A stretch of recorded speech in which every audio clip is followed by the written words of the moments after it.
Yeah, bro. So I got PRP in my hair for 9 months. They basically shoot you in the head with your own blood. And I started using this peptide, and I got my blood test, and my DHT levels were high, and my cortisol levels were high. And I always had a good head of hair. And I was like, let me address this before I wind up like every other bodybuilder, bodybuilding show. And so I went and I read like anybody else. I read on it and they were like, "Oh, it only works in 70% of the people, or this or that." The PRP, they give you the like combination Rogaine minoxidil, and my hair is better now than when I was like 25 years old. Damn. It's crazy, but it doesn't work for everybody. Because I had a friend use it, and he's like, "Yo, I could have burned. I just should have just burned the $3,000." Oh, that was my question. So, okay, it's $3,000, and you said was there pain to it? I didn't pay a dime. Oh, nice. That sounds like a good investment. Yeah. But was it painful? So yeah, it's roughly a couple of $1,000s. They take your blood, obviously spin it, and then they shoot it back in your head. But they add something called E-cell to it, which I guess, in lack of better knowledge, accelerates the hair growth and strengthens the follicles that you already have. And then obviously, we've all seen the commercials for Hims where you put the minoxidil and Rogaine and stuff. And then there's a GHK. CU, which is amazing for skin and for hair as well. Yeah, it's cool. But I was funny. Every time I put in are you wearing a wig? And I'm like, look, no, I could swim. Look. It's funny. Zach, you're the youngest of the trio here. Do you notice any hair issues potentially on the horizon for you? No, not right now. My family they all have hair. All of them had it. My grandpa, my dad, my uncle. So everyone's got a lot of hair. So I don't see anything. It doesn't fall out a lot. It still grows pretty wildly. I do have some grays, but like nothing crazy. There's still some blonde and some brown in there. So when did you run into that, John? You started losing your hair at some point, I'm assuming, right? When was that? I was in my 30s when I noticed it. Yeah. Yeah, but okay. I've been bald for so long, it's not even who I am.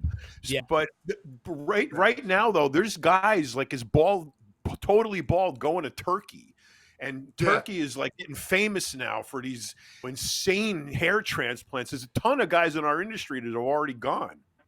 C-Bum went. Chris Bumstead went with his friends. Yeah, Chris Bumstead put a video out. He got it. Ian, a bunch of them went to Turkey and got it. So if you look at Chris Bumstead's videos now, he's not wearing a hat. He actually has the outline of where they did the surgery and stuff. But yeah, no, he's been, and I think Ron Harris from Muscular Development. Yep, right. I heard that too. Yep. But yeah, so there's rumors of Conor McGregor. Everybody, but my grandfather was 92 when he died, and he had hair, same as me. He had a widow's peak and everything. So I think I did the treatments. I wasn't supposed to lose any hair or whatever. But you know what? If there's science out there, use it for your body. Because my hair hasn't been as good since the cover of Muscle Mag with Monica Brand on my back. That's pretty cool, man. That's awesome. If I had to go to Turkey, I would too. Well, who cares? But dude, that's so cool that it worked. If it was an issue for me, when I first started noticing I was going bald, of course you think hair transplant and what can I do about it? I was in my 30s a long time ago. There's like new stuff that's come along in the last 30 years. When I first investigated it, it was like the plugs. And every guy I saw with the plugs are fucking horrible. And then they got this micro plug thing where they take the plug out and then they dissect it and then like into the individual follicles and then start sticking them in.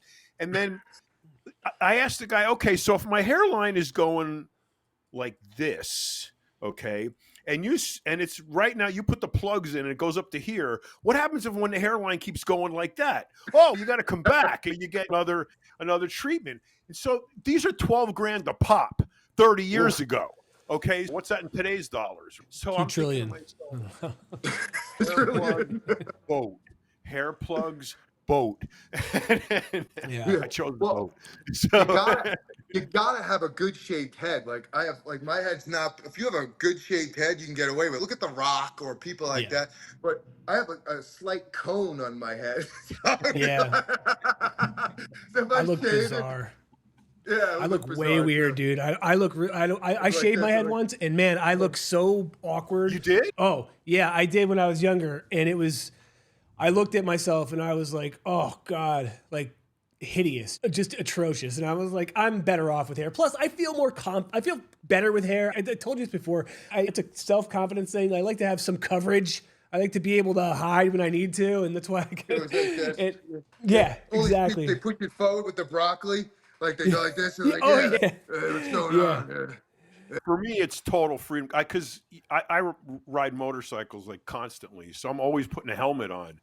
And Yeah. when I had hair and wear a helmet, you always got to deal with helmet head after you take the helmet off. That's why you always see guys riding bikes with the bill of their cap stuck in their pant in their waistband. Is because as soon as you pull over, take your helmet off, you got to put the cap on because your hair looks like Bela Lugosi. See. Yeah, so shaving my head was total freedom because I wear a helmet like every day. So If you But I bought don't even know like if I've ever there's seen you that. without a beanie on, John. I don't think I have. I didn't even know that you were. I see. I didn't know that. I did not know that. I for some reason I thought you had like. I see you with a beanie all the time. I'm Reason like, for the beanie because all you guys with hair. The reason for the beanie is my fucking head is cold all the time. And then when my head is not cold, I'm getting cancer from the fucking sun beating down on it. So you, the you beanie is know, like the thing that saves my life, honestly. the problem is like when you do there are problems with hair. Like when you do have hair and you're 50 and people come up to you and they're like, yeah, you're like my age, and you're like, how old are you? You're like 35, and you're like, no, I'm not your age. Like, you know what I'm saying? Like, hey, let's train together. Oh, what are you doing? Yeah, I'm benching 500 pounds. Yeah, no, I'm not. Don't let the hair fool you. I don't want it. yeah. You know, it's funny.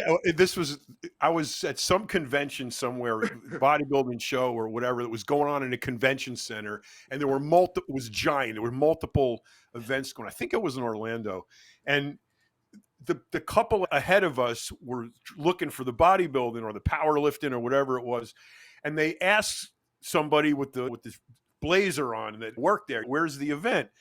And the guy tells me, he goes, just go down here, turn left, look for that ballroom. Just look for the bald guys. You know, there was how you could go, distinguish go, our going group back from the rest.